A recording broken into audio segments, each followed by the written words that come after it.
আসসালামু আলাইকুম। ওয়ালাইকুম আসসালাম। চাচা কি নাম আপনার? মোহাম্মদ ফজলুল করিম। আপনার বাড়ি কোথায়? আমার বাড়ি হারিয়ে না মানে আপনার আলিগঞ্জ থেকে একটু ভিতরে হাটিলা ইউনিয়ন। আচ্ছা, হাটিলা ইউনিয়নে। হারিয়েন পণ্ডিত ভাই।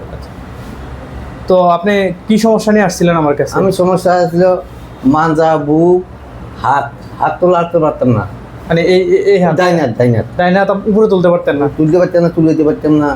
এখন মাথা ছেড়ে পারতেন না? মাথা চাইতে কষ্ট হয়ে যেত, কষ্ট হয়ে যেত, আর হাত উপরে তুলতে কষ্ট হয়ে যেত। হ্যাঁ, এখন মোটামুটি আল্লাহর রহমতে ভালো। আচ্ছা, দোয়া বলতো।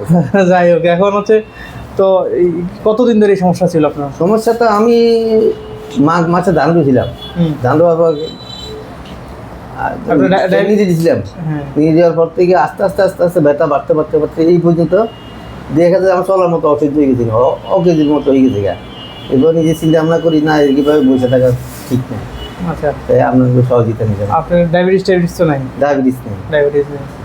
আচ্ছা, তারপরে মানে এখন আপনি আমার এখানে ট্রিটমেন্ট নিয়েছেন, গত 2 সপ্তাহ আগে আসছিলেন। 2 সপ্তাহ। তো ট্রিটমেন্ট নেওয়ার পরে এখন আল্লাহর মতে আপনি শুধু হাত নাড়াইতে পারতেছেন। দুই হাত একটু উপরে তোলে, তো দুই হাত একদম উপর তুলে রাখেন, আর মাশাআল্লাহ পুরো হাতে উপরে উঠে গেছে। এখন ভালো স্যার, আলহামদুলিল্লাহ। আমরা দোয়া করি। যাক, আপনিও আমাদের জন্য দোয়া করবেন।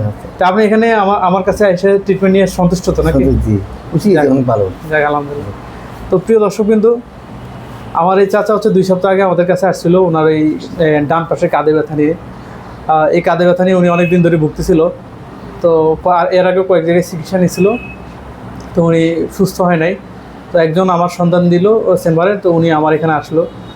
আসার পরে আমরা কিছু পরীক্ষা নিরীক্ষা করে ওনাকে আমরা ট্রিটমেন্ট দিই। তো 2 সপ্তাহ পরে আমি আবার ফলো-আপ ওনাকে ডাকি, তো উনি আজকে আসলেন। আলহামদুলিল্লাহ, চাচা পুরোপুরি সুস্থ, এখন পুরো হাতেই উনি নাড়াতে পারতেছেন। তো আপনাদের যাদের এই কাঁধে ব্যথার সমস্যা, তারা তাদের পার্শ্ববর্তী একজন অর্থোপেডিক ডাক্তারকে দেখান এবং সুস্থ হয়ে যান। তো সবাই ভালো থাকবেন, সুস্থ থাকবেন। আসসালামু আলাইকুম রহমতুল্লাহ।